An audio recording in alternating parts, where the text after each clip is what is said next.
Oh, every time I look at it, it doesn't get any better.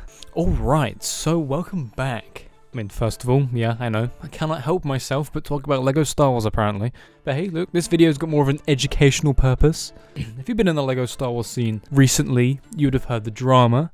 Especially with that UCS Venator on the horizon, people are shaking their fists a little higher than normal. So this video serves two purposes. First of all, provide some context as to why there is so much drama surrounding Phase 2 clones. And second of all, to be a bloodbath for the newer ones. Way the old ones are better. In front of me is a very, very sorry excuse for a 212th Airborne Trooper. So for those of you who aren't familiar... Oh, the peg's gone. Alright, let's go keep it. So I think to start off this old v new, we need a little bit of context. So if we have a look on this here Commander Fox, we can see these little holes. These holes are for these itty bitty, very easy to lose kind of accessories. This one's supposed to be a flashlight, and another one's a rangefinder. You can also get a visor type thing like this as well. So who doesn't love a bit of customization? So yeah, this is a Phase 1 Clone Trooper. Here's just a regular old clone trooper with no nonsense. See? Holes. This is a completely mutilated phase. This is a Phase 2 clone trooper. The helmet's completely different. It's got like the circles on the bottom and the shape's a little bit different. And on the side here, no holes. But I guess in the Clone Wars TV show and in the movies and such, Phase 2 troopers do have rangefinders and visors and such. You know, we can't exactly have a TV accurate clone trooper. So, LEGO gave us the holes. Do you see the problem? Here's an older Phase 2. You can see where the rangefinder is supposed to go.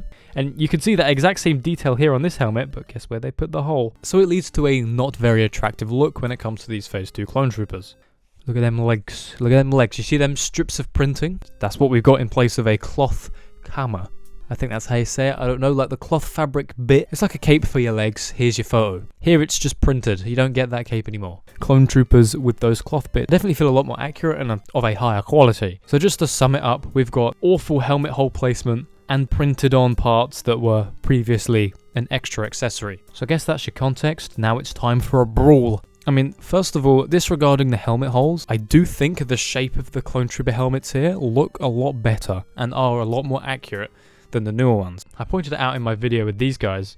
Look at the cheeks section, which gives the appearance of a slightly narrower helmet, which looks a lot more realistic and a lot more accurate to the depiction. However, the rest of the figure's printing I feel leaves a lot to be desired. I do appreciate the additional printing here.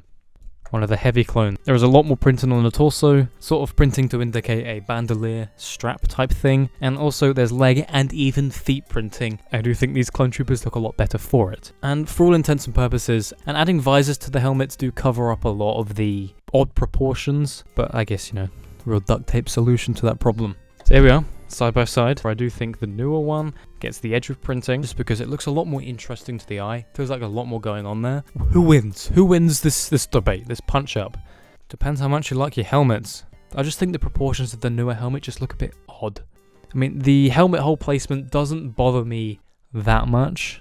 I mean, it's very apparent on clones that don't have anything in the hole. But if you put a visor or plug both the holes up, it's like, it's perfectly serviceable. It's just the proportions come in to kind of drag the helmet down once you've covered up one of its biggest issues already. The final test of which is better. The head print. I mean, I'll tell you who's coming last. Oh, don't show me. Who wins the head print? I'm gonna go with the newer one. Because the older one, goddamn, I've seen it in so many damn places. Like, come on now.